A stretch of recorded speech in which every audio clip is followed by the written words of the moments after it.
कहने में और उसके नाम उच्चारण में।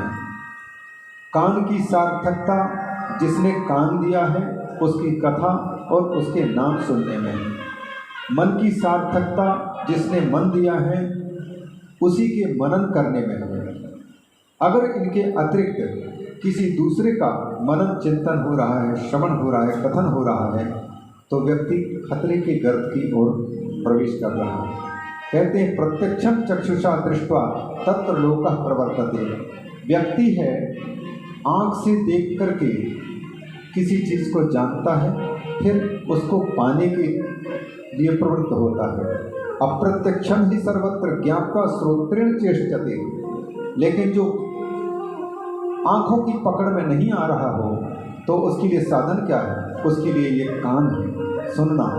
और इसीलिए सुनाते समय पर श्रुतियाँ, संत लोग ये हमेशा कहा करते हैं, जो बात सुन रहे हो अभी, जो आँखों से प्रत्यक्ष नहीं दिखाई देता, उसका जो वर्णन हो रहा है, तो उसको यदि कोई कहे कि जब तक हम देख लेंगे नहीं तब तक हम मानेंगे नहीं। ये कहना ठीक उसी प्रकार से है जैसे कोई व्यक्ति तैरना नहीं जानता और वाराणसी में महाराज जी जहाँ रहते हैं वहाँ पहुँच करके गंगा जी के नज़दीक है और उसको कह रहे कि आओ जल के अंदर में डुबकी लगाओ, और जिसने अभी तक तैरा नहीं है वो डर के कारण कहता है कि ना ना मैं डूब जाऊंगा, मुझे तैरने नहीं आता है, तो वो जल में घुसे हुए कहते हैं कि जल में आओगे तभी तो तैर पाओगे।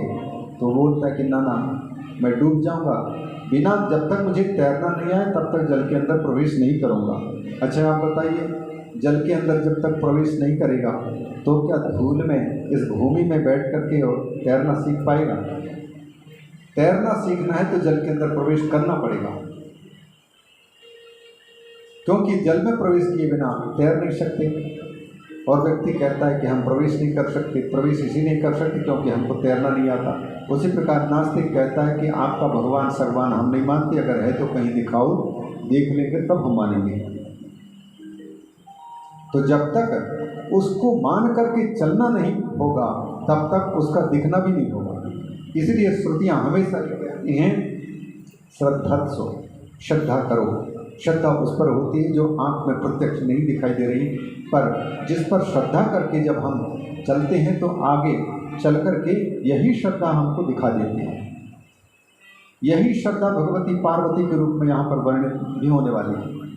भगवान शिव विश्वास है और भगवती पार्वती श्रद्धा है। इन दो के बिना हमारे अंतर में बैठे हुए ठाकुर को भी हम देख नहीं पाते, समझ नहीं पाते। भवानी शंकरौ वंदे श्रद्धा विश्वास रूपिणौ याभ्याम बिना न पश्यन्ति सिद्धा स्वांतस्थम ईश्वरम। चाहे कितने भी बड़ा सिद्ध हो जाए, अणिमा महिमा गरिमा लघिमा प्राप्ति प्राकाम्य ईशित्व वशित्व आदि न जाने दुनिया के बड़े बड़े चमत्कारी लोग भी आजकल हैं, बड़े बड़े चमत्कार दिखा देते हैं। तो चाहे कितने बड़ी भी चमत्कारी व्यक्ति हो, चाहे कितना बड़ा भी सिद्ध महापुरुष क्यों न हो, जब तक शिवजी और भगवती पार्वती माने श्रद्धा और भगवान शिव विश्वास ये जब तक नहीं होगा, इन शास्त्रों के वचनों में और शास्त्र के वचनों को बताने वाले संत गुरुजनों के वचनों में विश्वास और श्रद्धा जब तक नहीं होगी, तब तक हम जिस चीज़ को ये शास्त्र बता रहे हैं और जिन्होंने देख रहा है वो बता रहे हैं, उसका दर्शन हो पाना मुश्किल है। अतः इनमें पहले यहाँ कहते हैं प्रत्यक्षम चक्षुषा दृष्ट्वा लोकः तत्र प्रवर्तते। आदमी की नियत यह है कि जिस चीज़ को देख लेता है तो उसमें प्रवृत्ति होती है, लेकिन जो नहीं दिखाई दे रहा हो अप्रत्यक्षम ही सर्वत्र, तो उसको ज्ञात्वा श्रोत्रेण चेष्टते। पहले कान से उसको सुनता है और सुन करके फिर जानता है, जान करके फिर उसमें प्रवृत्ति होती है। तो सबसे पहले साधन है सुनना। छोटे छोटे बच्चे अगर बचपन से ही उनके कान काम न कर रहा हो तो निश्चित रूप से जिन बच्चों को बचपन से ही बहरापन ने पकड़ रखा है वो बच्चे प्राय गूंगा होंगे। क्यों होंगे?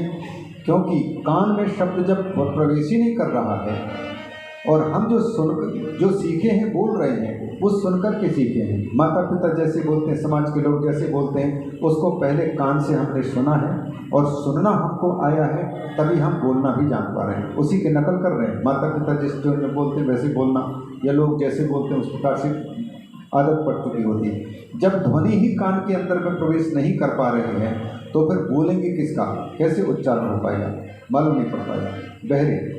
इसलिए जो चीज़ हमारे प्रत्यक्ष आंखों से नहीं दिखाई दे पा रही हो लेकिन है,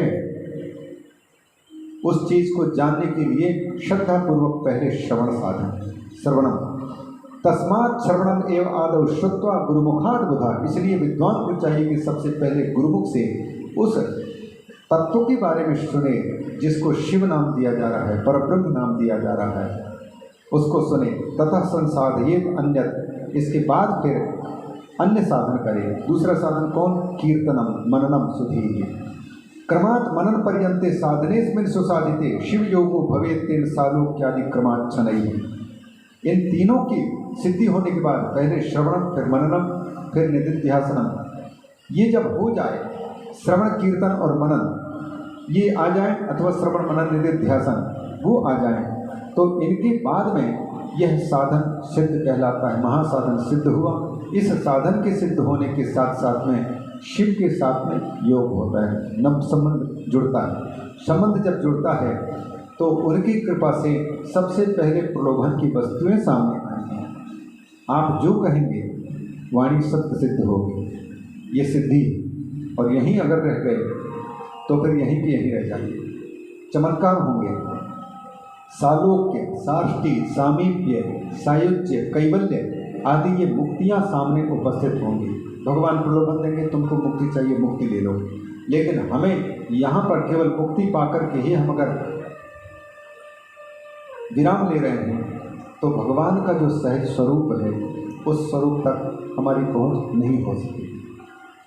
उस तक पहुँचने के लिए भक्ति को चाहने वाले शैव भक्त कहते हैं, या वैष्णव भक्त भी कहा करते हैं, धर्म अर्थ काम मोक्ष। धर्म अर्थ काम और इन तीनों को छोड़ना मोक्ष। इन चारों के पुरुषार्थों के बाद में परम पुरुषार्थ के रूप में कहा जाता है भक्ति को, वैष्णव सिद्धांत में। इसलिए अर्थ न धर्म न काम रुचि, गति न चाहूँ निर्माण, जन्म जन्म रति राम पर, यह वरदान रहा। हमें धर्म नहीं चाहिए, अर्थ नहीं चाहिए, भोग नहीं चाहिए, यहाँ तक कि हमको मुक्ति भी नहीं चाहिए। हमें तो चाहिए बार बार भले शरीर की प्राप्ति हो, पर हमें भगवान के चरण कमलों की भक्ति प्राप्त हो जाए, वही भक्ति चाहिए। हरि के जन तो मुक्ति न लेगी। भगवान कपिल देव जी अपनी माँ देवहूति को उपदेश देते हुए कहते हैं कि मैया, मेरे भक्तों की विलक्षणता ये है, सालोक्य, साष्टी, सामीप्य आदि जो 5 मुक्तियां हैं उन मुक्तियों को देने की मैं कोशिश करता हूँ, लेकिन दीयमानम अपि न गृह्णन्ति बिना मत सेवनम जना। तो ये कहते हैं सालोक्य आदि क्रमाच्छनैः, ये सारे के सारे सालोक्य आदि मुक्तियाँ सामने आती हैं। सर्वांग व्याधयः पश्चात सर्वानंदस्य दीयते, और सारे के सारे जो सांसारिक आनंद है और ये सारी आदि व्याधियाँ हैं वो सब के सब मिटती हैं। अभ्यासात क्लेश में तदवै पश्चात आद्यंत मंगलम। इसके बाद फिर ये आदि और आद्यंत मंगल जो भगवान शिव हैं उनकी प्राप्ति होती है। अब इस प्रकार से जटिल बात को सुनकर के ऋषियों ने फिर पूछ लिया कि महाराज मननम कीदृशम ब्रह्मन् श्रवणम चापि कीदृशम कीर्तनम वा कथम तस्य कीर्तयेत्। कैसे उनका कीर्तन किया जाए, कैसे उनका मनन किया जाए, कैसे उनका श्रवण किया जाए। 3 श्लोकों में श्रवण के, मनन के, कीर्तन के, यद्यपि संक्षेप में पहले कर चुके हैं, उसको यहाँ पर फिर से दोबारा विस्तार से कह दिया गया है।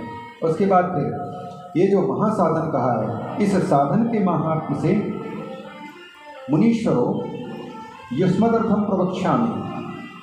आप सबके लिए मैं एक हित की बात कह रहा हूँ जो हमारे गुरु जी ने हमसे कहा।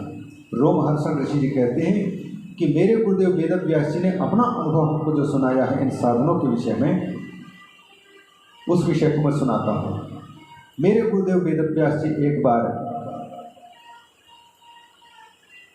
साधना में निरत थे, सरस्वती नदी के तट पर थे और उसी समय पर भगवान ब्रह्मा जी के पुत्र शनक सनंदन सनातन सनत कुमार में से सबसे बड़े सनत कुमार जी जा रहे थे।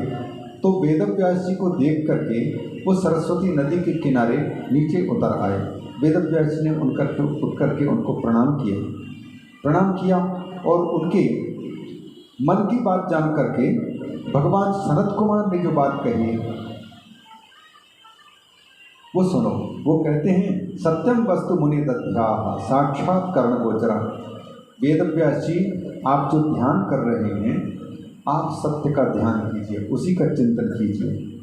कर्ण गोचरा जो कि हमारे साक्षात इन कर्णों के मतलब साधनों के जो 5 बाह्यकरण 10 बाह्यकरण और 4 अंतःकरण इनके जो साध्य हैं इनके द्वारा जो प्राप्त किए जा सकते हैं उनको सुनो या उनको चिंतन करो। वह कौन है? स शिवा, वो है भगवान शिव। एक तो करण गोचर है और एक करण अगोचर है। एक करण अतीत है मतलब इंद्रियों की सीमा से परे और एक इंद्रियों के पकड़ में आने वाला। ये जितने भी हम देख सुन रहे हैं व्यवहार में जितना आ रहा है वो भगवान शिव का करण गोचर स्वरूप है मतलब इंद्रियों के पकड़ में आने वाला स्वरूप है।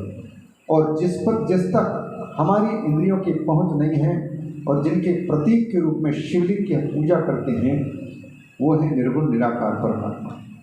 तो पहले ये जो करण गोचर है पहले इसका चिंतन करो और इसके चिंतन के माध्यम से उस निर्गुण निराकार तक पहुंचना।